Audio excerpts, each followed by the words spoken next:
Bom dia, queridos telespectadores, nessa quinta-feira chuvosa, o frio aí se aproximando nesse final de semana, previsão aí de 70% de chance de nós termos neve aí na Serra, Rodrigo, mas você que está aí na sua casa e quer esquentar um pouquinho aí seu lar, seu coração, assista aqui agora a TV Urbana. Você pode assistir em tempo real, simplesmente aonde você quiser. Acesse tvuplay.tv.br e veja no seu smartphone, tablet ou PC.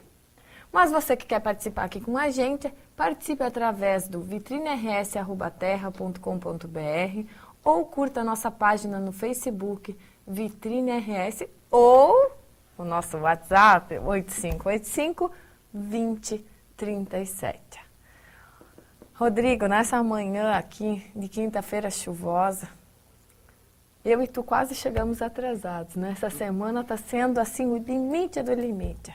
Porque as sinaleiras acabam tendo problema, o trânsito aumenta, o fluxo de veículos aumenta muito, né? As pessoas não querem, querem se proteger, então acabam usando mais os carros, vários acidentes já nessa manhã, várias colisões, o pessoal acaba saindo às vezes atrasado, quer chegar no mesmo tempo, em dia de chuva, a gente já não consegue fazer isso.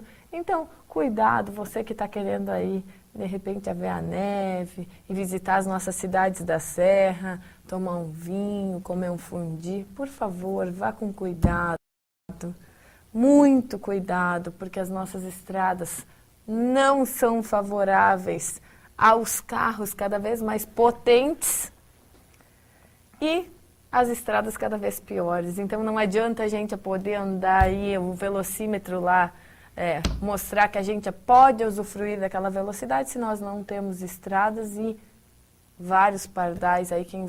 Quem vai subir a serra tem muito pardal eletrônico aí, tem muita lombada, tem pardal móvel, tem controlador de velocidade, então muito cuidado. Bom dia, doutora Silvia.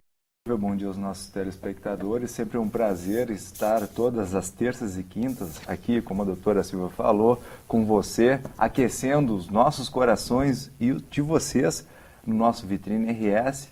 Essa questão eu achei muito interessante. Eu quero saber onde é que está o chimarrão. Calma, o chimarrão está sendo produzido, está sendo articulado. Hoje com esse friozinho, não, eu já estou sentindo falta do chimarrão. É que hoje, como foi correria, a questão do trânsito, e a gente não pode deixar de falar do trânsito, né? Porque assim, a culpa de chegar atrasada, ela, por exemplo, ela é minha. Sendo ela minha, eu posso jogar aonde eu quiser, e eu vou botar a culpa no trânsito.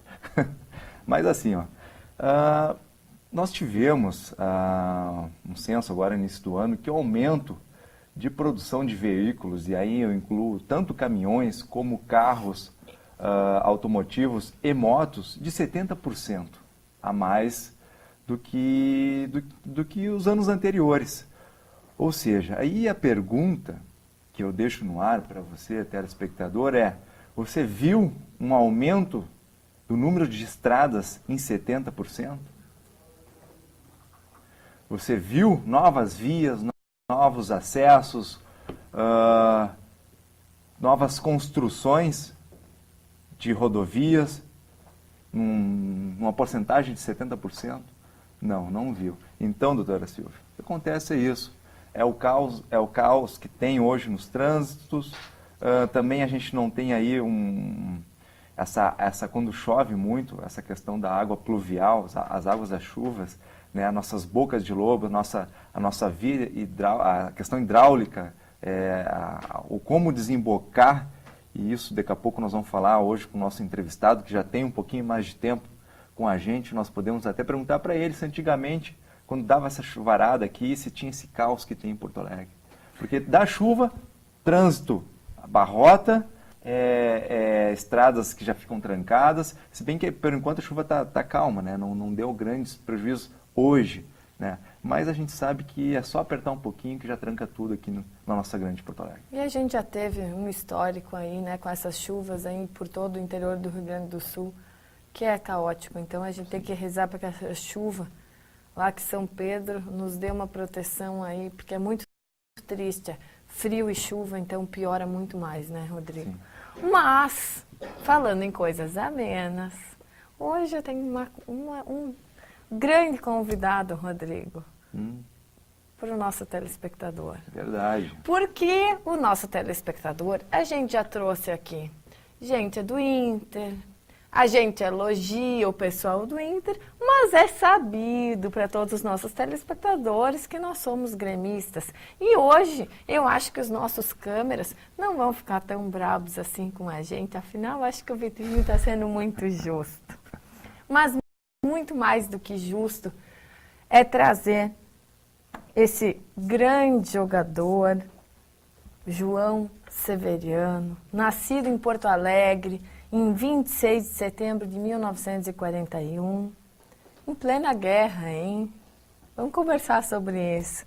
João Carlos da Silva Severiano, Joãozinho Severiano, foi um dos maiores meia-atacantes da história do Grêmio Futebol porto-alegrense. Nascido no bairro Partenon, na nossa capital gaúcha, ingressou no Grêmio nas categorias de base, que depois ele vai explicar como se chamava naquela época. Jogou contra o Pelé, tu acredita?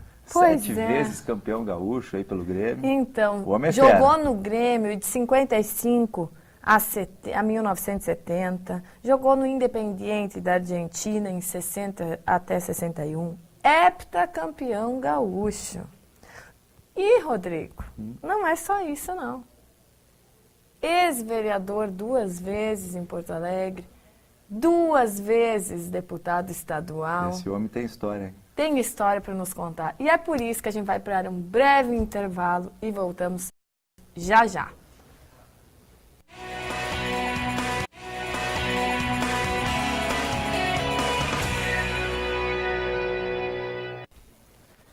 Voltamos então nessa terça-feira aqui com um grande convidado, João Severiano, ex-jogador do Grêmio, jogou na seleção brasileira e tem muitas histórias aqui para nos contar. E tinha um grande apelido, que eu tenho que começar por isso. Por que Bom Dia em primeiro lugar e por que do apelido Pequeno Polegar? Bom dia a todos. Muito obrigado pelo convite. Na minha época tinha aquela revista Pequeno Polegar. Então era aquele, o pequenininho que salvava os grandes. Então tinha na época o falecido Mendes Ribeiro, Ataíde Ferreira. Começaram, não, esse aí é o Pequeno Polegar. É o Pequeno Polegar, e foi indo. E o meu nome era Pequeno Polegar e Joãozinho. Chamava Joãozinho. É o Joãozinho. E o Mendes Ribeiro chegou e disse, no ar, na rádio, Joãozinho é bala Joãozinho. Qualquer um é bala Joãozinho. Eu vou mudar. Aí ele mudou. João Severiano, agradeço até hoje ele. Então meu nome ficou esportivo, João Severiano.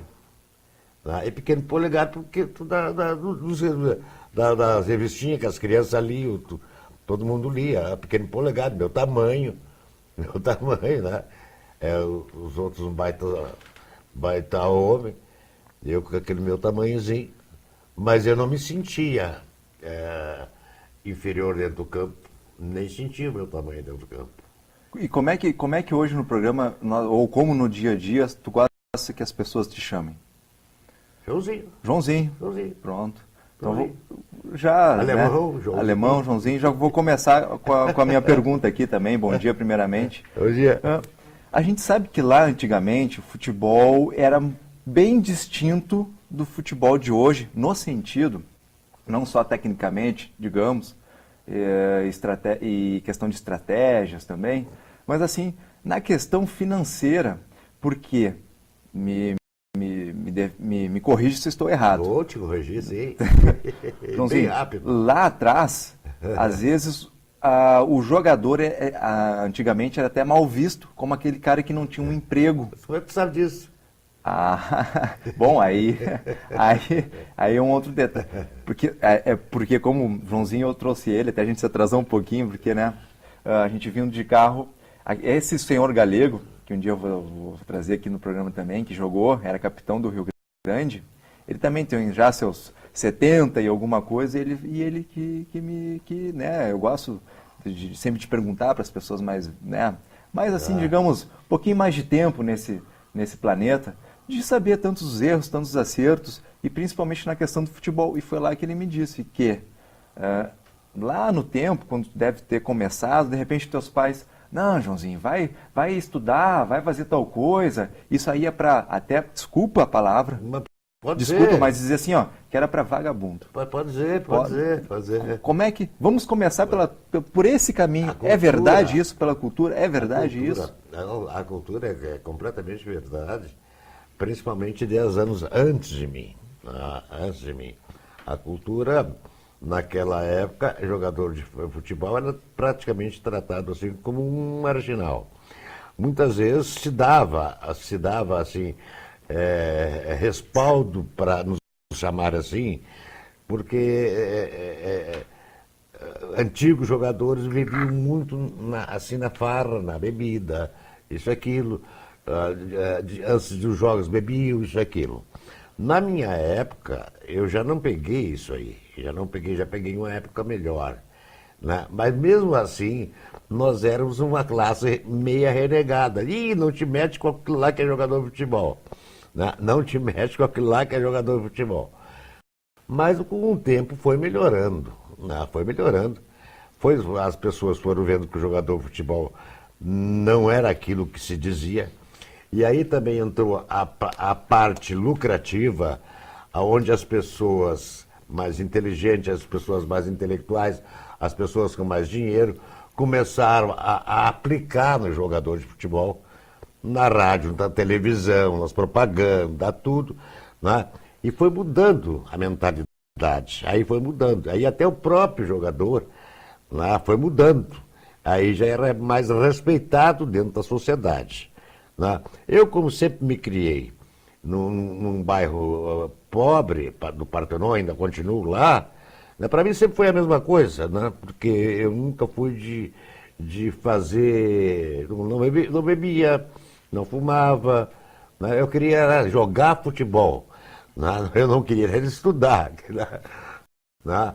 Mas aí que eu devo até agradecer isso aí, aos padres, né, aos padres laçalistas, aos jesuítas, né, que me deram bolsa.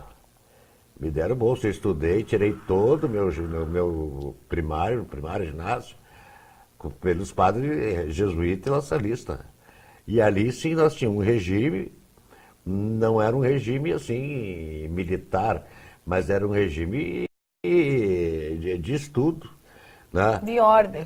E ordem. O que eu vejo hoje em dia nesse negócio de colégio, na minha época, o professor era o Deus. O que supervisionava os corredores, meu Deus do céu, a gente se escondia dele de medo. O senhor Né? acha que isso influenciou Mas lógico a questão no futebol? Mas lógico que influenciou. Dali eu peguei o respeito, para mim, professor é o mestre. Professor é o mestre. O colégio era a minha segunda casa. Né? É as coisas que hoje está completamente diferente. Né? Então, mesmo que eu não gostasse de estudar, eu tinha que estar ali, né? E aprendi, tanto é que com o tempo, depois eu conto essa outra passagem, com o tempo eu me formei em educação física. Né? Então somos companheiros, então, também sou formado em educação física, somos companheiros. Mas eu comecei com essa pergunta porque, assim, ó, eu que sou de uma geração um pouquinho mais nova, bem nova, e hoje, o que é o sonho de um pai? Não é o que o filho seja jogador? Não é? Esse é um grande problema.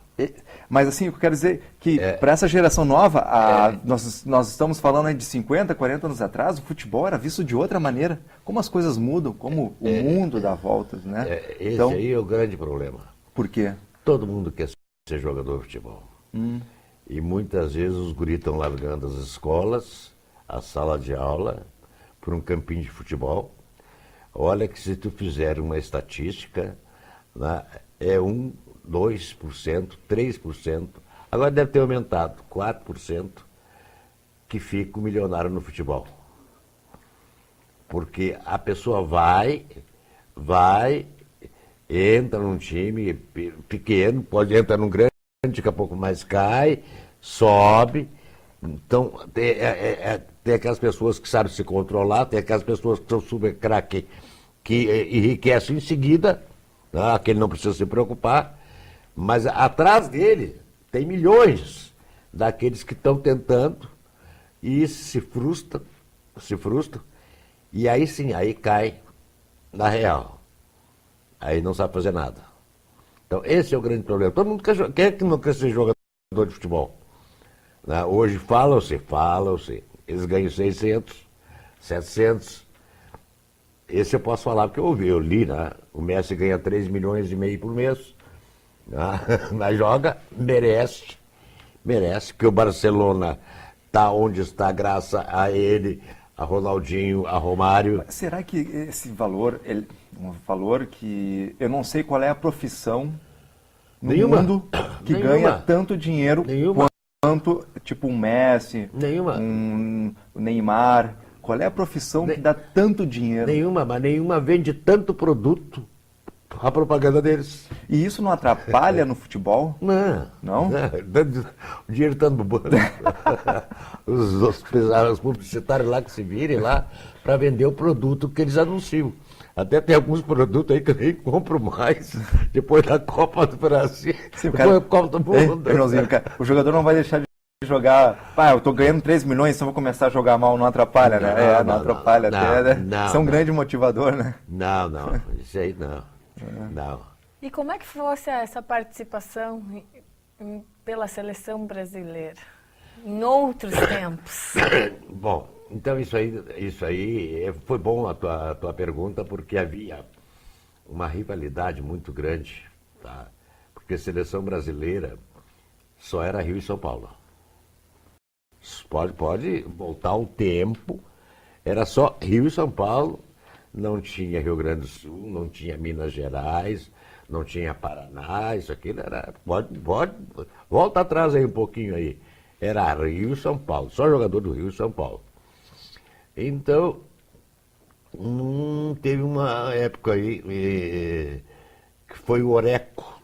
O Oreco, que era internacional, foi com reserva. Aí começou. Aí depois teve, em 66. Então, havia um destaque muito grande aqui no Sul, que era Joãozinho e Alcindo, de dupla. E em Minas Gerais tinha o Tostão. Então, tinham que levar, nessa briga política deles, levar 2 gaúchos? Não, aí nós vamos descontentar Minas. Né? Então, vamos levar um gaúcho, né, e levar um mineiro. E realmente eles levaram certo mesmo. Levaram o Alcindo, que era um baita centroavante, né? E realmente levaram o Tostão, que era superior a mim. Né? Mas é só para analisar para vocês que tinha essa rivalidade. Aí depois começou a se apagar, com Everaldo sendo convocado, sendo campeão do mundo. Né? E hoje em dia não é tanto assim agora só São Paulo e Minas.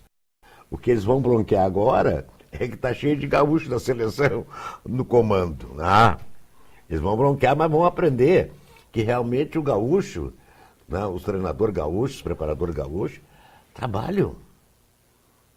Nós estamos acostumados a trabalhar de manhã e de tarde. O senhor diria que o futebol gaúcho é diferente do futebol do resto do país? É, completamente diferente. Agora olha bem, olha a pergunta que eu vou te fazer. Tá? Quantos gaúchos tem no time do Grêmio?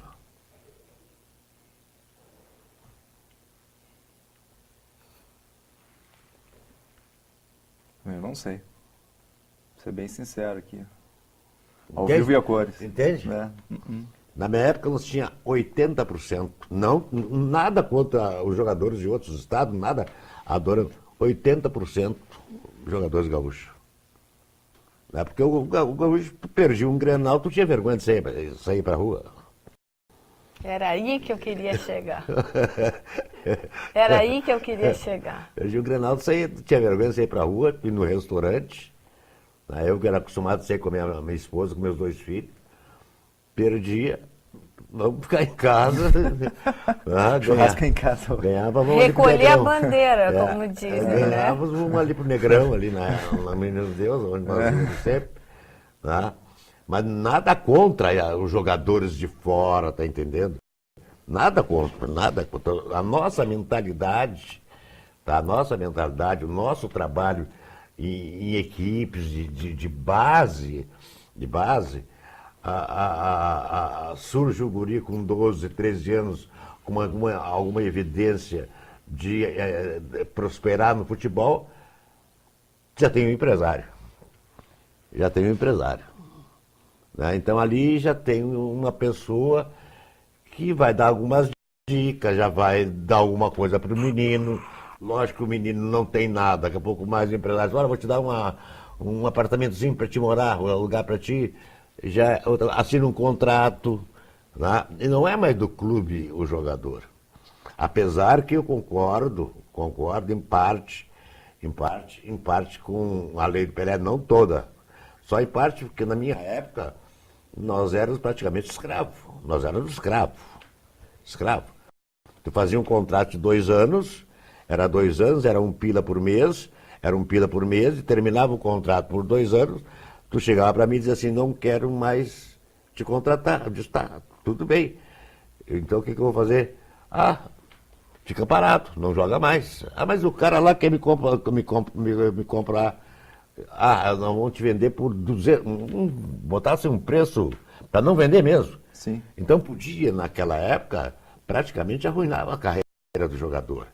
Hoje tu joga 6 meses numa equipe, tu se desentende com o treinador ou com o diretor, logo tá empresário, já acerta para outro clube. Quer dizer, tu tem lugares para trabalho no mundo inteiro. Na minha época, tu para chegar a São Paulo, São Paulo a Porto Alegre, televisão era uma briga, só em videotape. Hoje tu joga aqui, o mundo todo te vê. Então o mundo todo te olhando, tu faz uma bonita jogada, isso aqui, tu faz um belíssimo gol. Um daqueles caras se entusiasma por ti, paga milhões. E muitos enriquecem só em transações. Né? Os caras se apaixonam pelo cara, é esse cara. E daqui a 1 ano, 2 anos, repatriamos eles de novo. Né? Como soluções para nós. Fazendo uma pequena analogia, por exemplo, assim, tu falaste que não tem jogadores gaúchos, por exemplo, quantos gaúchos tem no time do Grêmio, né? Acho que é só o goleiro. Só o goleiro? Eu acho. Pronto. Acho que é só o goleiro. Pronto.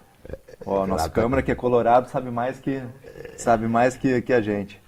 Mas eu faço uma pergunta. Por exemplo, a seleção brasileira, grande maioria dos seus jogadores jogava no exterior. Europa. Vem com uma mentalidade, vem com um sistema técnico diferente, vem com uma maneira distinta da nossa aqui. Talvez, ao meu entender, sou um leigo no futebol. Não, tá certo. Tanto que não deu certo no futebol, fui para o jiu-jitsu, porque futebol nem eu sendo dono da bola, dono do campo, deixavam jogar. Mas eu te pergunto o seguinte, talvez influenciou na derrota vergonhosa do nosso Brasil? O fato de ter jogadores jogando só no exterior e indo cedo, né? Indo cedo. Não, eu vou te responder assim, sinceramente, corretamente, como eu pensava. Eu gosto muitas vezes de falar quando é uma coisa muito bronqueira, assim no singular, eu. Tá? Logo no início da convocação do Luiz Felipe, dos primeiros jogos amistosos, eu achei correta a convocação dele. Achei que os melhores estavam ali, né? Tinha um melhor fora que não aproveitou a oportunidade, porque já tem muito dinheiro, que era o Ronaldinho, não aproveitou mais uma vez, já tem muito dinheiro, preferiu o Gaúcho. Ele no mar é a fábula do futebol, né? Só tem 4 reis aqui, 3 reis só. Não, 2 reis só. 2 reis, que é o Pelé e o Roberto Carlos. Os outros estão aprendendo. Ronaldinho e o Nilmar, né, são baita jogadores, estão milionários já. Só que o Ronaldinho não soube aproveitar agora mais uma oportunidade que ele poderia ter pela vida que ele estava levando por fora. Tá? Então, até eu achei que dentro da seleção, as pessoas que ele convocou, achei que eram os melhores que o Brasil podia apresentar. Tá? A única coisa que eu achei que houve falha do Brasil, que estava muito oba-oba. Já ganhamos. E não é assim. E não é assim. Hoje não tem aquele negócio de vou ali e vou ganhar. Não tem. É 11 contra 11, eles botam 9 lá atrás, isso, aquilo. Se tu não correr, não fizer força, tu não vai ganhar. Não vai ganhar. Eu acho que isso aconteceu no Brasil. E quando ele viu, ele foi surpreendido. Quando ele viu, ele disse, mas o que está acontecendo? É isso aí mesmo. É isso aí. Já no primeiro jogo já foi um susto. Foi um susto que eu dizia com meu neto do meu lado, meu filho, né, parece que foi contra há pouco mais eu digo o nome, da Bósnia, não sei se foi qual. Nós estamos perdendo de 1-0. Aí ganhamos de 3-1, né, o gol do Nilmar de pênalti, Nilmar de fora da área, e do Otávio daquele de bico. Aí o meu neto aqui do meu lado, que é assim, ganhamos. Mas os 3 gols que fizeram foi 3 frangos do goleiro. Mas como houve até o pênalti? Até o pênalti ele podia defender. Tá? Então, eu vejo visões de futebol, eu analiso futebol, mas fico para mim. Tá? Fico para mim. Eu achei que aquelas 3 lances foi 3 frangos. 3 frangos.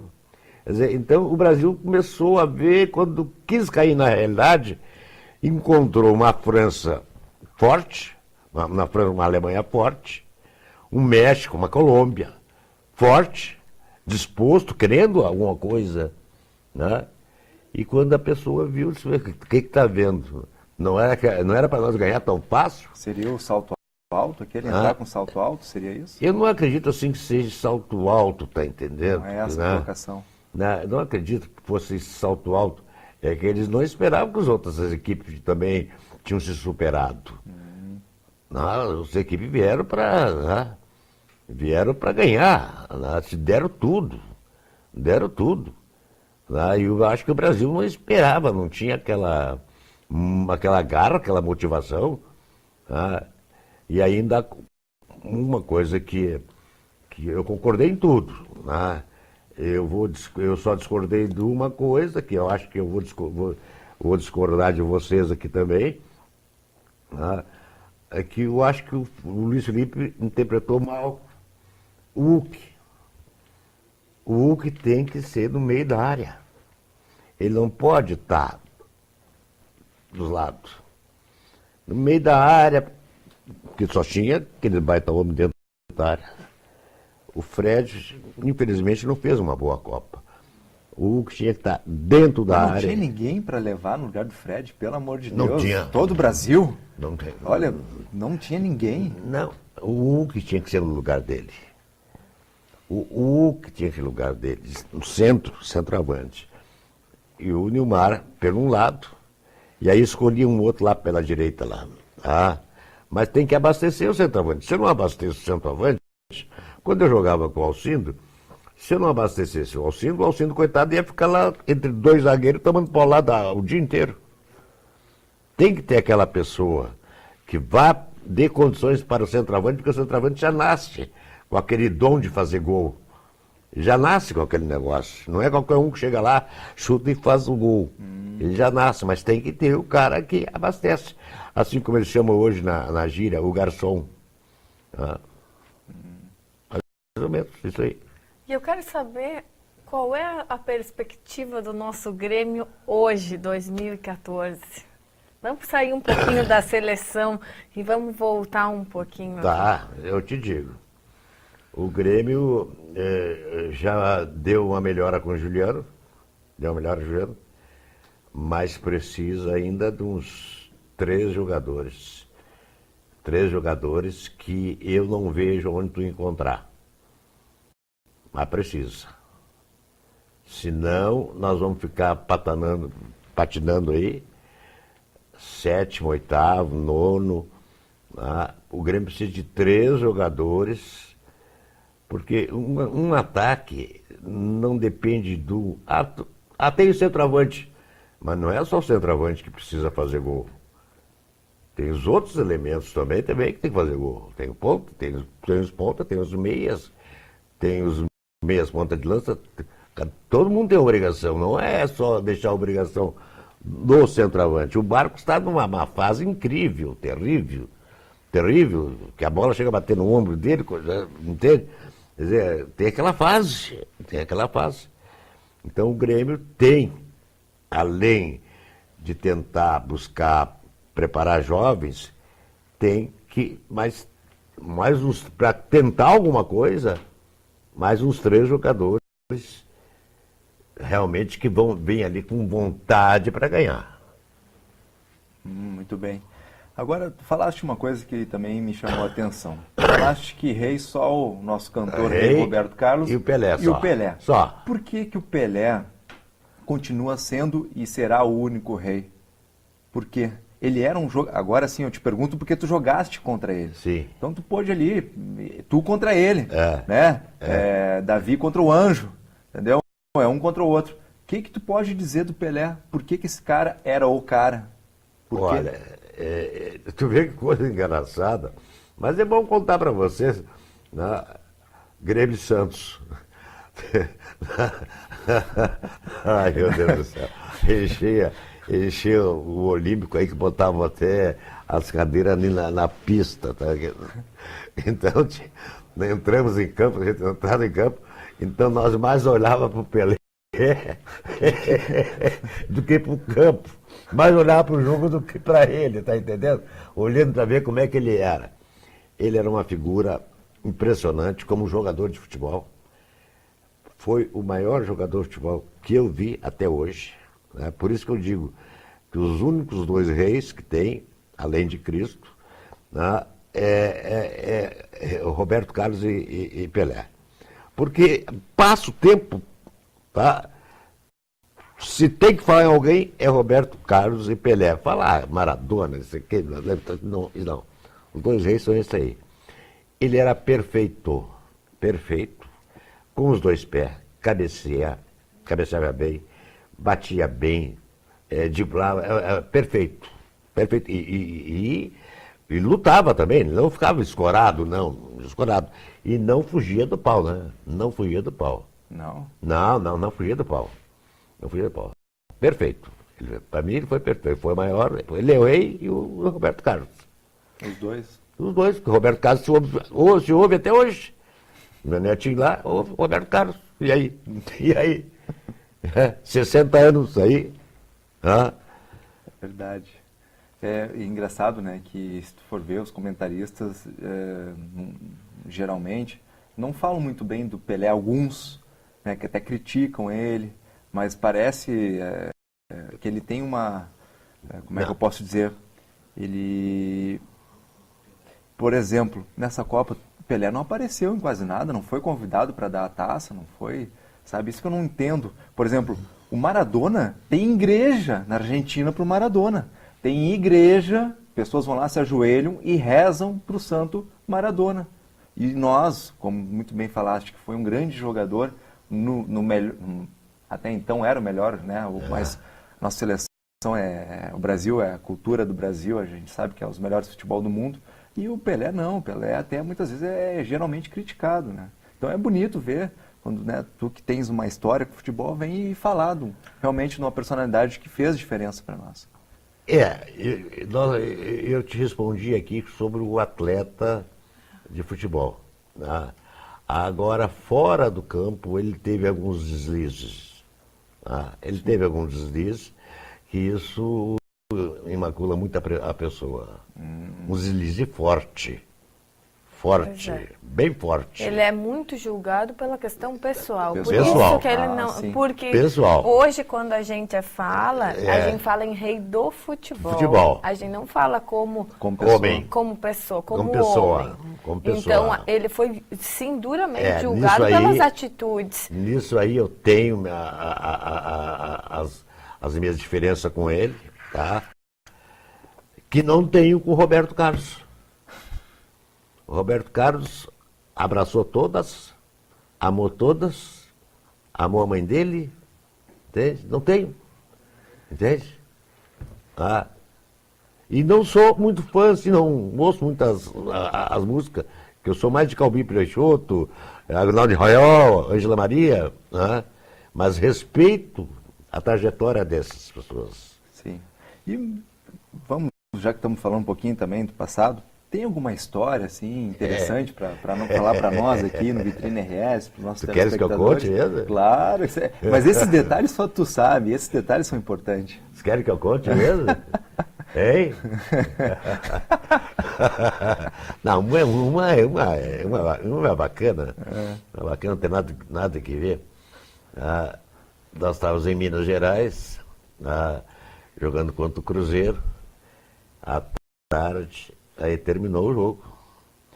E sempre tinha, eu tinha, minha dupla era o Babá, já faleceu o Babá. O Babá era menor que eu. Então o Babá não sabia aonde eu ia, ele ia atrás. Ele não sabia onde é que era o quarto dele, ele não sabia como é que a gente pegava o elevador, ele não sabia nada, ele só sabia jogar futebol, só. E eu era o homem que guiava ele. Então, e nós dormíamos no mesmo quarto, tudo isso, aquilo. Então eu sacaneava ele. Aí nós vamos pro quarto. Aí no nosso andar era o quinto andar. Aí eu entrava, ele entrava atrás, lá, ficava do meu lado. Aí quando chegava no quarto andar, assim, abria a porta, né? Nossa, era o quinto. Abria a porta e ficava aqui. Aí quando ia fechar a porta, eu saía correndo. E deixava ele lá dentro. Aí no outro andar, ele abria a porta, ele saía, né? Ele me chamava de Jack Black, né? Onde é que tu tá, Jack Black? Onde é que tu tá? E eu me escondia dele. Então a gente fazia aquela brincadeira. Então um dia nós tínhamos que vir no outro dia nós vinha para Porto Alegre, nós fomos pro quarto, vamos arrumar as malas. Eu comecei a arrumar minhas malas e disse, não, eu vou descer, vou lá tomar uma Guaraná, isso aqui, tá tudo bem. Eu fui pro banheiro, tomei meu banho, arrumei minha mala, ali, isso, aquilo, né? Me deitei, apaguei a luz, me deitei, né? Aqui eu acho que uma meia hora eu ouço um barulhão debaixo da minha cama. Eu dou um pulo, me assustado. Deu um pulo, meu Deus do céu. O que tá vendo? Aquele barulhão subindo a cama. Acendi a luz assim, eu disse, o que tá vendo? Aí saía aquela mãozinha assim debaixo da cama, assim, né? Aí saiu aquela carinha, assim, né? Era o Babá. Eu disse, mas Babá, o que tu tá fazendo aí? Ele me chamava de Jack Black, né? Bah, Jack Black, eu queria te dar um susto e peguei no sono. Então, isso são histórias que acontecem jogador de futebol, né? Eu vou contar uma do Valmir. O Valmir Massaroca, eu acho que vocês, é muito novo, vocês já ouviram falar do Valmir Massaroca, do Frone. O Frone já é falecido. Nós estávamos jogando no Maracanã, né? E o Frone era um treinador maravilhoso, era um pai, mas era um gritão, berrava, xingava todo mundo, isso, aquilo. E nós estamos jogando no Maracanã, e quem estava apitando o jogo, infelizmente, morreu faz 2 semanas, o Armando Marques, um dos maiores árbitros que eu já vi apitar. E o Frone está no túnel ali, mas está os berros com o Valmir. O apelido Valmir era porco. seu porco desgraçado, larga essa bola, seu porco desgraçado. E como o Valmir era a ponta esquerda, ficava bem perto do fundo, e o Valmir estava enchendo o saco, né? Eu larga essa bola, larga essa bola. E o Valmir era muito sem vergonha, isso, aquilo, né? Aí o Valmir foi caminhando, chegou perto do Armando Marco e disse assim, aqui, ó, o nosso treinador está lhe ofendendo. Aí o Armando Marco olhou para lá e o Fano estava, seu filho. O Armando Marcos saiu correndo, ele era meio rua, mas eu não fiz nada. Sim, pessoa que estava ofendendo, e era o apelido do cara. Ele estava falando com o Valmir. Sim. Aí o Valmir chegou pro Armando Marques e falou lá, ele está lhe ofendendo lá, ó. Ele tá lhe ofendendo.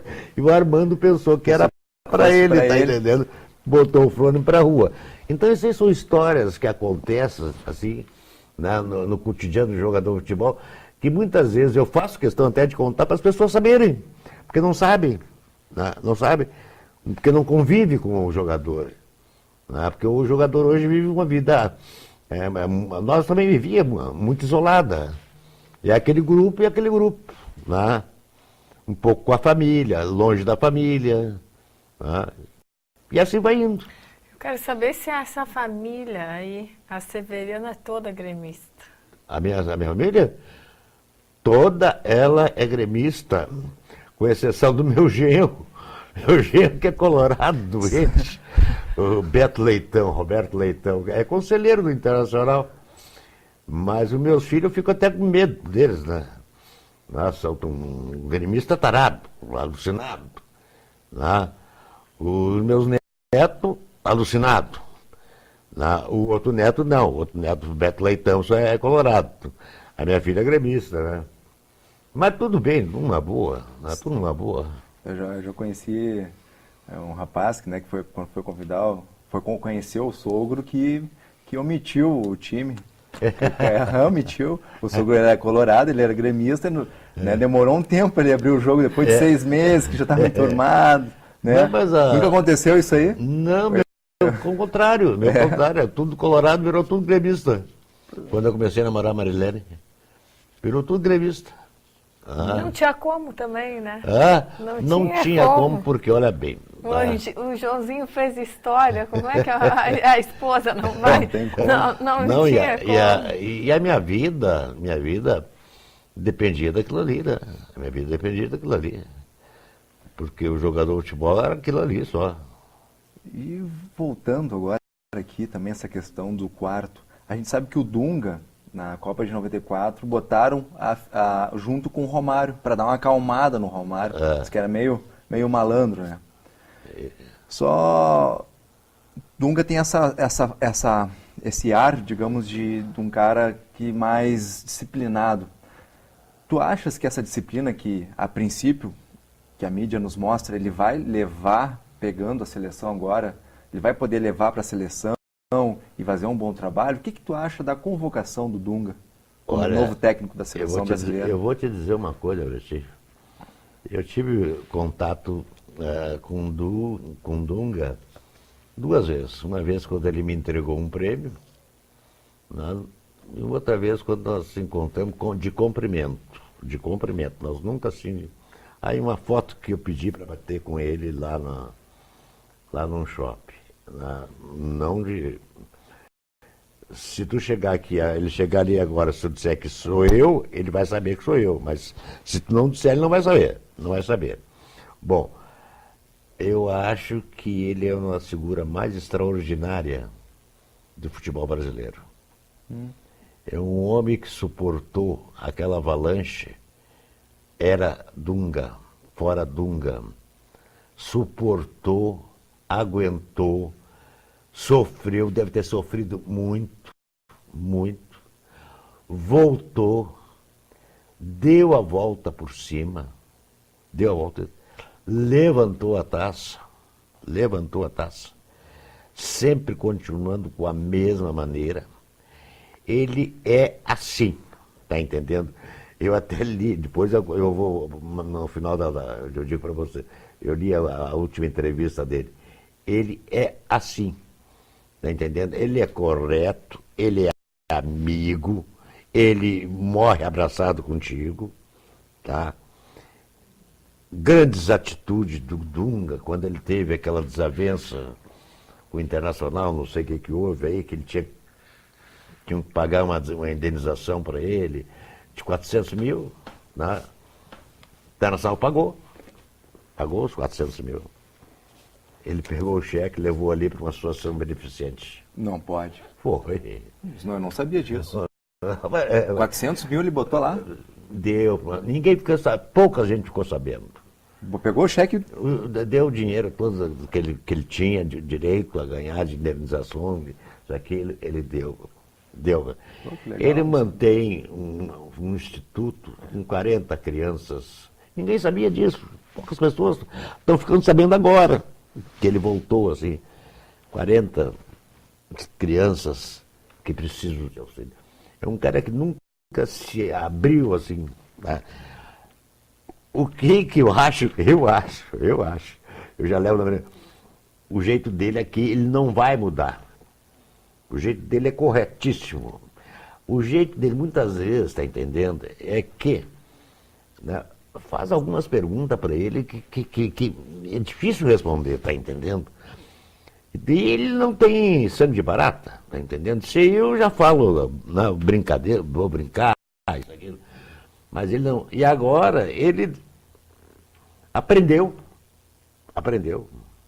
porque tem forças poderosas, muito poderosas por cima, que bancam esse futebol. Né? Então ele aprendeu, ele vai moderar um pouco. Mas para mim foi o melhor cara que poderiam ter escolhido para a seleção brasileira. Eles vão reclamar lá de cima. Só gaúcho. Vai Cebola agora. O Cebola é o preparador, é o adjunto dele.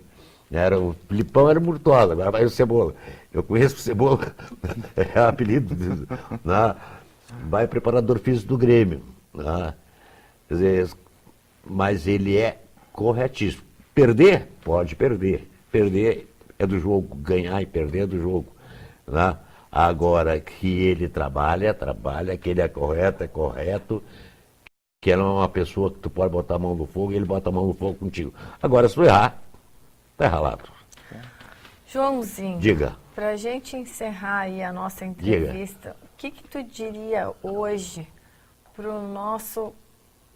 para aquela criança que tem o sonho aí de ser jogador de futebol, para aquele menino que está aí nas categorias aí de base, que está iniciando a sua vida no futebol, o que tu diria? Bom, o que eu digo é o seguinte, tá? Não façam o que eu fiz, tá? Eu cheguei até, graças aos padres, eu cheguei até o segundo, na nossa época era científico. Uhum. E aí eu comecei a me destacar no futebol, e aí já não tem tempo. Aí eu larguei o futebol. E só fui me dedicar larguei o estudo e só fui me dedicar ao futebol. Isto sem ter assim um custo, um ganho que tu pudesse te sustentar, não. O ganho era para a passagem do bonde. Né? Mas como toda criança adora futebol, e eu acho que de 70% odeia os estudos, então prefere aquilo ali. É que nem todo mundo quer ser jogador de futebol, mas nem todo mundo vai ser. Não adianta. Então, se der para fazer um exemplo que eu vou dar, que ele hoje é falecido, morreu, mas é um exemplo que eu dou esse exemplo, do Gessi. O Gessi jogava para estudar. Ele se formou depois dentista. Ele jogava, que era o contrário nosso. Nós jogava para viver. Ele jogava para estudar. Né? O Milton Coelho, que está vivo até hoje, jogava para estudar. Dentista hoje. Quer dizer, então, dá para fazer. Hoje, os times aí, as equipes, dão essa chance, tá entendendo? Do cara estudar à noite, isso, aquilo. Então, aliás, duas coisas, porque se não der certo no futebol, ele tem a outra profissão dele. Ah, eu imaginava que jogando futebol, né, com as pessoas, o relacionamento que me deu a oportunidade do futebol me conhecer, tá? Eu achava que o meu futebol nunca ia terminar e a hora que terminasse, eu seria simplesmente... os caras aí vão me contratar como gerente de banco, vamos fazer aquilo. Eu não entendia nada de nada. Sim. Eu fui vender livro. Vender livro. Não, mas foste vereador e deputado, né? Antes disso, E é engraçado. de eu ser vereador e deputado, fui vender livro.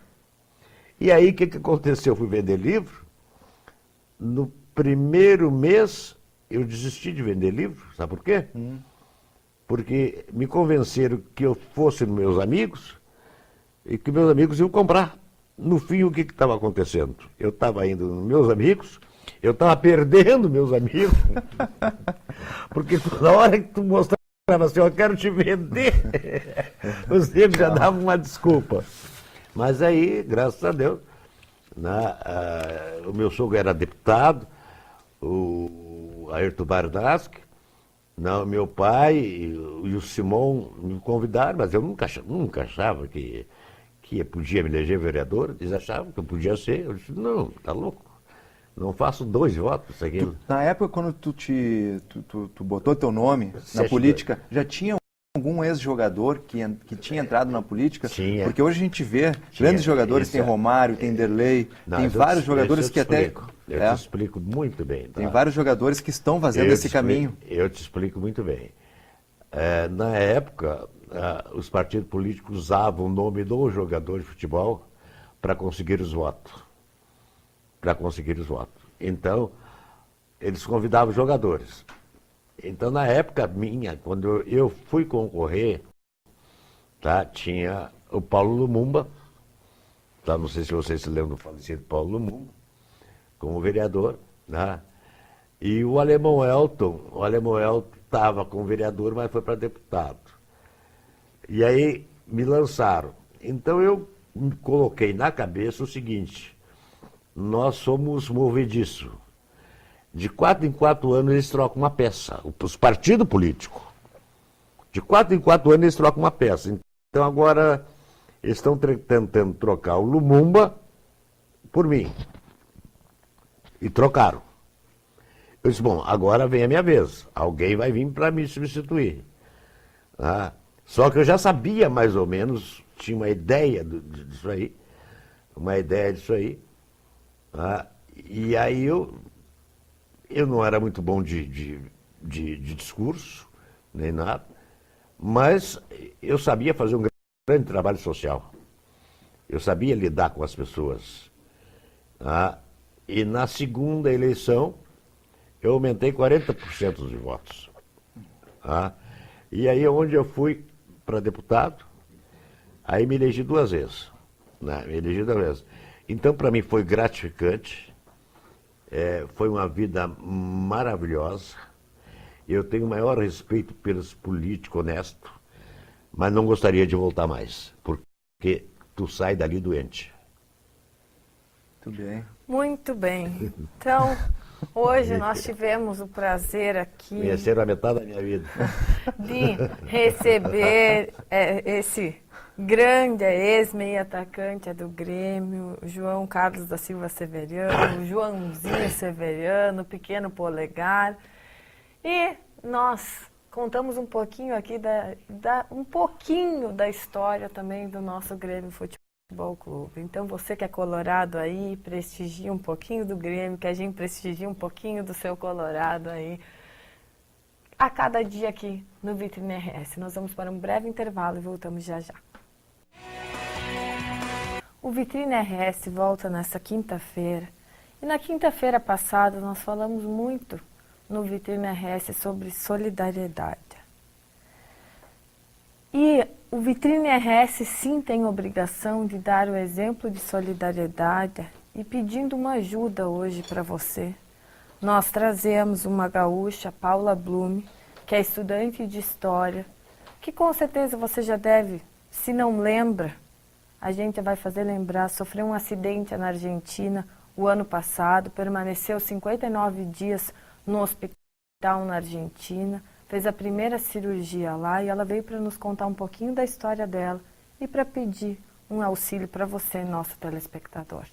Bom dia, Paula. Bom dia, muito obrigada pelo espaço, né? E esse acidente foi, agora segunda-feira fez 1 ano do acidente, e aí lá na Argentina eu fiquei 17 dias esperando pela cirurgia de urgência, só que daí barrou na burocracia porque eu era estrangeira, e aí começou uma briga de quem vai pagar, né, a cirurgia, a prótese, enfim. E aí esperei 17 dias nesses trâmites burocráticos do Estado, né? E daí fizeram a cirurgia, depois aguardei mais um tempo para poder voltar para o Brasil. E aí também foi toda uma história, porque eu tinha que voltar de avião. E depois, quando cheguei aqui em Porto Alegre, fui direto para o Hospital Cristo Redentor. Ali eles fizeram uma tomografia de controle e viram que a minha vértebra já tinha mexido, no acidente foi uma explosão de vértebra, quebrei a bacia. Como é que foi esse acidente? O acidente foi assim, a gente estava viajando em 2 carros, né, indo para o sul da Argentina. E aí atravessou um bicho na frente do carro, o motorista se assustou, foi tentar desviar no reflexo, o carro capotou, eu estava atrás e voei do carro. Nossa. E aí nisso quebrei a vértebra, a bacia, em 4 pedaços e rompi o ligamento do joelho. Aí, enfim, aí fui para o hospital e aí tinha que fazer a cirurgia de urgência porque eu não podia me mexer, né? Eles não podiam me mexer. E aí esperei esses 17 dias, então, para fazer a cirurgia. Foi feita a cirurgia. E aí, quando voltei para o Brasil, nessa tomografia de controle que fizeram, perceberam que a vértebra já tinha andado e que aquilo que foi colocado não ia dar sustentação para minha coluna. Qualquer tropeço que eu desse num meio-fio podia voltar a ter a chance de ficar paraplégica, que era superior a 60%, era muito alta de eu ficar paraplégica.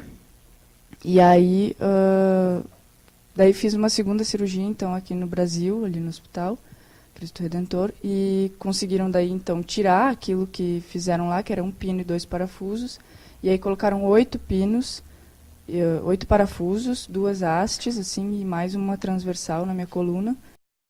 E depois fiquei mais 1 mês internada. Daí. Depois dessa segunda cirurgia, que eu saí sem sentir as pernas, mas daí depois de 4 dias eu comecei a voltar a sentir, eu fiquei com uma sequela chamada dor neuropática, que é uma dor que ela se manifesta em forma de queimação.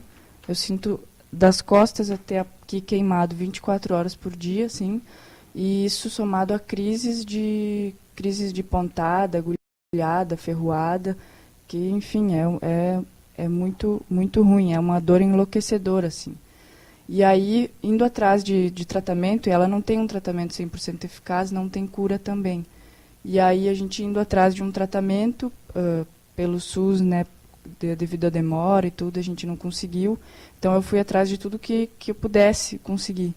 Nisso, eu consegui encontrar uma médica especialista em dor, e aí ela aumentou a dose dos remédios que eu tomo 15 comprimidos por dia, um antiepilético, um antidepressivo que trabalha com esse antiepilético, e um remédio à base de ópio, que é o que para não sentir a dor. Nesse momento eu estou sentindo, mas ela é mais suportável por conta dos remédios.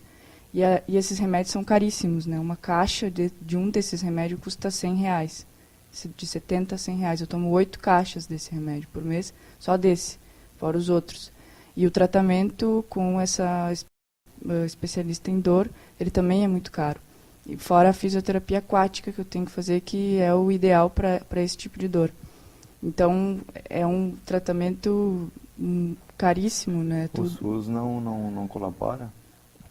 Com o SUS eu consegui agora 2 caixas desse remédio, né, pelo Estado, na verdade, mas é muito complicado porque eles não, devido, né, à precariedade e tudo, eles não me deram uma alternativa, assim, o médico me receitou os remédios, mas não me deu uma alternativa a mais do que isso, assim. Paula, como é que a gente pode te ajudar, então? Fala aí Então, para o nosso telespectador. Eu já tive muita ajuda, né? Meus amigos, eles foram espetaculares, assim, desde o início. Eles fizeram toda uma campanha o ano passado, né? E é com esse dinheiro daquela campanha que eu consegui até hoje fazer o tratamento, né? Um tratamento ideal, um tratamento que todo mundo deveria ter, né? Que não precisasse se submeter a campanhas financeiras para conseguir um tratamento ideal, né? Mas os meus amigos, então, me ajudaram. Eu tenho muito a agradecer a eles, essa solidariedade, né? E é muita gente, é tanto o pessoal da URGS, né, dos centros acadêmicos, que é onde eu estudo, os meus amigos, organizações que fazem parte do Bloco de Lutas, um monte de gente me ajudou, assim. E aí agora, o que se pode fazer, né, se alguém dos telespectadores estiverem ouvindo, que sabem de algum tratamento sobre isso e quiser entrar em contato para você poder ajudar da maneira que for possível, ou se não também com depósito na minha conta também de qualquer dinheiro, o que pode, né? O que pode. Então, da maneira como puder. Aí tem o meu telefone também, se Por favor. Posso falar, é 8350 6754. E aí pode entrar em contato, eu posso dar o número da minha conta. Novamente, enfim. telefone. É 8350 6754. Tens algum e-mail também? Tem um e-mail que é paularesiste, que é @gmail.com. A gente vai colocar isso porque, como eu sempre digo aqui, quem é da área da saúde tem obrigação de se comover. E você que está em casa, hoje a gente falando sobre esporte, a gente falando sobre treinamento funcional, a gente não pode esquecer que uma pessoa com dor, ela não consegue raciocinar. Então você, telespectador, eu tenho certeza que você se comoveu com a história da Paula, você que já acompanha a história da Paula. Então, telefone dela diretamente, se você quiser comprar o medicamento, endereçar. Eu sei que muitas pessoas têm resistência, às vezes, em fazer depósito em conta. Compre um medicamento, ajuda como for. Se você estiver na área da justiça e sabe como resolver esse problema, por favor, nos ajude. É 8350-6754. Ou mesmo através do vitriners@terra.com.br. Nós vamos para um breve intervalo e voltamos já já.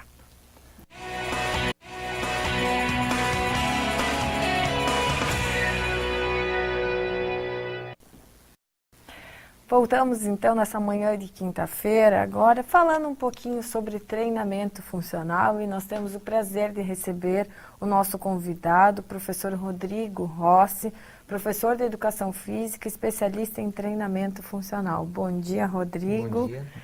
Fala um pouquinho para a gente exatamente o que é o treinamento funcional. Treinamento funcional é um treinamento físico, como outro qualquer, só que se baseia em padrões de movimento, ao invés de isolamento muscular, né, que é o caso da musculação. Então, tu busca o condicionamento físico do teu corpo, utilizando várias articulações e um grupamento muscular muito maior, uma quantidade de músculos maior. Qualquer pessoa pode fazer treinamento funcional? Qualquer pessoa, qualquer idade, sexo, todo mundo pode fazer treinamento funcional, tendo uma prescrição médica, assim, dizendo que tu está apto a fazer uma atividade física, qualquer pessoa pode realizar. E Rodrigo, tem algum risco para quem é praticante da funcional?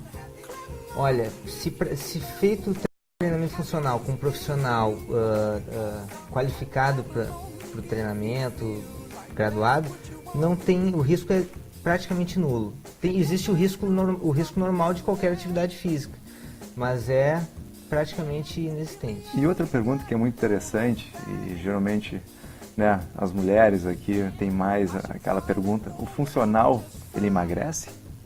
Emagrece, é uma maneira excelente de emagrecer, de tu conseguir condicionar o teu corpo, justamente pelo fato de tu poder trabalhar ele de uma maneira muito ampla. Então a utilização, o gasto energético, o gasto calórico é muito grande.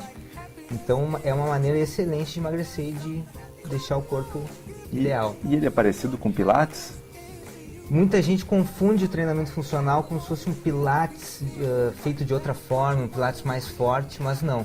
O treinamento funcional, ele é bem diferente do Pilates. Pode ser que utilize alguma coisa semelhante ao Pilates, mas de maneira geral, não, é uma coisa totalmente diferente. Uma modalidade diferente, é um treinamento mais exigente até em alguns casos. Qual é o maior objetivo do treinamento funcional? Por exemplo, eu quero praticar um esporte. Eu não sei se eu vou fazer Pilates, se eu devo fazer musculação ou se eu devo fazer treinamento funcional. Qual é o objetivo específico? Existe um objetivo específico do treinamento funcional? O treinamento funcional é justamente para tu ser o mais específico possível dentro do que tu quer executar.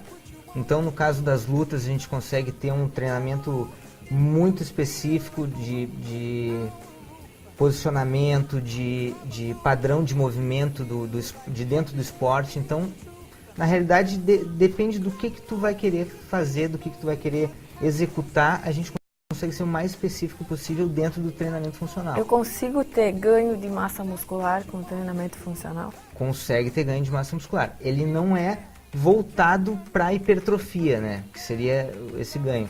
Mas o resultado desse condicionamento físico te dá também hipertrofia. Então, as pessoas conseguem ter um resultado estético excelente mesmo não procurando isso, entende? A gente tem como fazer uma pequena demonstração? Tem sim. Vou chamar o Lúcio. Bom dia, Lúcio. Bom, bem, Bom dia, Lúcio. vamos botar aqui, ó, um exemplo de aparelho do treinamento funcional. É o Bozu, que é essa meia bola suíça, que ele vai fazer um agachamento. Pode subir aí. Um agachamento numa superfície instável que trabalha toda a parte de propriocepção, equilíbrio, fortalecimento articular, que isso é uma coisa muito importante, até mesmo para a terceira idade, para quem já tem uma certa idade. É interessante fazer esse tipo de treinamento para fortalecer toda a parte proprioceptiva e motora do Ou seja, aquelas pessoas que têm às vezes dificuldade de equilíbrio, exatamente, tudo isso. equilíbrio, que tropeçam muito. Então, isso até chegando na terceira idade é um problema muito grande, as quedas. Professor, quem tem, digamos, hérnia de disco, pode também fazer funcional? Pode fazer funcional. É. Todo mundo pode fazer treinamento funcional. Tendo uma prescrição correta, feita por um profissional, tu tendo um atestado médico, te dizendo exatamente o que tu tem, qual é a tua patologia, qualquer pessoa pode fazer o treinamento. E para que serve esse aqui? Esse aí se chama Kettlebell, que é um método russo de treinamento. Olha lá, Lúcio, mostra aí. Que a gente pode fazer uma série de coisas. Assim. O treinamento funcional ele te possibilita... Vamos puxar isso aqui. Ele te possibilita fazer uma gama muito grande de exercícios. Então, por exemplo, no caso da passada, faz a passada com o desenvolvimento ali. Passo para frente, troca o braço lá. Pode ser com o mesmo braço da perna, pode ser com o braço contrário. Então, são exercícios que a gente procura fazer conjugados, né? Tu trabalha membros superiores, inferiores, toda a parte do core, que todo mundo hoje em dia fala muito disso aí, né?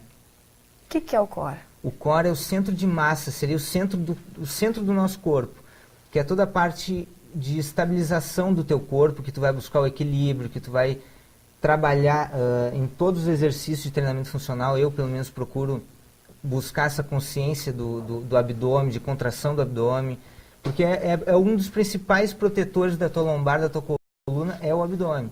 Porque muita gente acha que tem que trabalhar as costas, somente as costas. Qual exercício, usando esses três instrumentos aqui, tu pode trabalhar o abdominal agora? Esse aqui, por exemplo, pode fazer dar um exemplo? Pode. Fazer uma prancha com os braços ali no Bozu. Isso, que é a prancha... Essa é uma prancha isométrica, é um exercício que basicamente todo mundo pode fazer, dependendo do nível. O Lúcio, por exemplo, pode botar o joelho no chão, os dois joelhos, e fazer um nível mais leve de prancha. Pode subir de novo, ficar inteiro, alternando pernas, alternando braços. Então tem uma gama quase que infinita de exercícios que pode ser feitas, né? Aí tem várias N variações dessa... Tu usa abdominal direto e reto, como se diz, né? Exatamente, direto, reto. E essa bola aqui? Qual que pode... Essa bola pode... Uma das coisas que eu gosto de fazer, ó, é o agachamento, onde tu pode pegar a bola simulando como se tu pegasse as compras no mercado e fosse botar num armário alto, por exemplo. Agora, isso é interessante, nós tivemos já fisioterapeutas aqui, e até eu comentei que na hora que tu vai pegar algo que caiu no chão, tu flexionar o joelho e manter a coluna ereta. Exatamente. E não aquele movimento de dobrar, que é onde também muitas vezes gera nas empresas o LER ou DORT, né, lesão por esforço repetitivo, estoura uma hérnia pelo mau né, pelo mau movimento, que não é flexionar. Tu vai pegar algo no chão, tu não flexiona, e sim tu dobra, só flexiona as costas, né? Exatamente. E o correto é fazer como o Lúcio está fazendo. Interessante. Isso é importante, porque muitos telespectadores nossos são pessoas idosas que estão em casa, muitas vezes com dor, quer dizer que não conseguem mais ir, muitas vezes, ao supermercado e levantar, começam a baixar até os móveis na sua casa, porque dói o ombro, porque aquela articulação, né, tá dolorida, quer dizer, poxa, eu não alcanço mais aquele prato, quando vou pegar um prato, acaba caindo, às vezes acaba até machucando. Então, é importante que seja feito esse tipo de exercício, quer dizer, é uma prática que se tem em casa, todo Exatamente. dia, em que a gente agacha, até numa situação muito comum, que é uma das formas em que os idosos mais se machucam. Por exemplo, quando cai o sabonete no box do banheiro. Exatamente. Muitas vezes tem que se agachar e não sabe como se agachar, acaba caindo, acaba machucando. Muitas fraturas aí de fêmur, etc., de ombro, e que dependendo da idade da pessoa, e principalmente mulheres, por exemplo, que sofrem de osteoporose, tem aí uma recuperação, às vezes, longa, dolorosa, custosa, né? Exatamente. E por que não prevenir, quer dizer... O Lúcio é faixa roxa de jiu-jitsu também, estudante, quase se formando em questão física, né, Lúcio? Falta um mesinho. Um mês. Tudo bem. E professor Rodrigo, qual o movimento que tu pede para o Lúcio, quando eu sei que o Lúcio é teu aluno também, na parte do funcional, qual é um dos movimentos principais que ele trabalha para o jiu-jitsu? Qual que seria? Um exemplo que a gente poderia usar, o próprio Bozu, seria o que se chama dentro do treinamento do jiu-jitsu, o joelho na barriga, o movimento de 100 quilos no Bozu. Faz o Lúcio ali.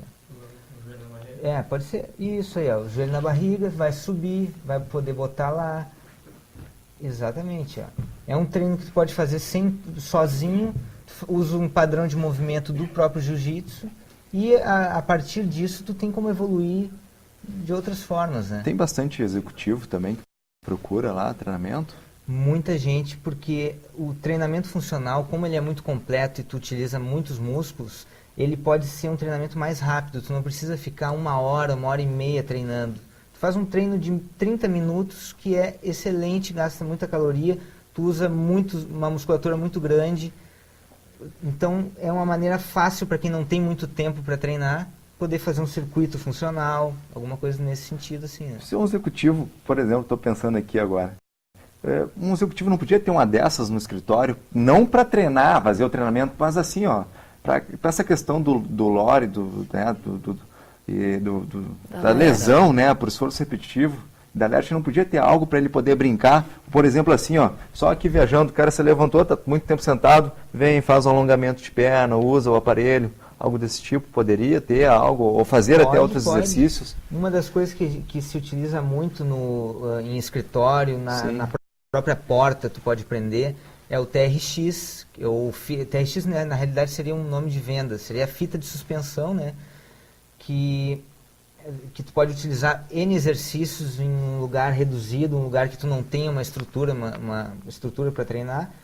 Tu pode utilizar fitas, elásticos. Que nem o Rambo tinha naquele filme que ele, daquela de braço que ele dirigia no caminhão e fazendo, tinha um soro, né? É algo parecido? Exatamente, tu pode ter um soro elástico para fazer alguma movimentação em casa. Olha, tu tá rindo disso, Rodrigo, mas assim, os guris não sabem, eu sou dentista, vocês sabem que dentista senta torto, trabalha o dia inteiro numa posição que não está longe de ser a posição ideal, acaba sendo quase obrigado a fazer exercício. Mas o meu pai tem 71 anos, trabalha há 48 anos tem de profissão. Quando falta um paciente, o exercício dele é subir e descer a escada. E a filha deu elástico para ele dentro do consultório. Várias vezes já cheguei no consultório e vejo ele executando exercícios no consultório em 5 minutos, às vezes. Porque de um paciente para o outro, sobrou 5 minutos, ele está fazendo exercício. Isso é uma coisa que tu está se transportando para o executivo, mas, na verdade, acho que hoje, com a tendência que o tempo cada vez fica mais reduzido, que as pessoas trabalham mais, é muito importante se saber, por exemplo, que o treinamento funcional não necessariamente a gente precisa fazer 1 hora.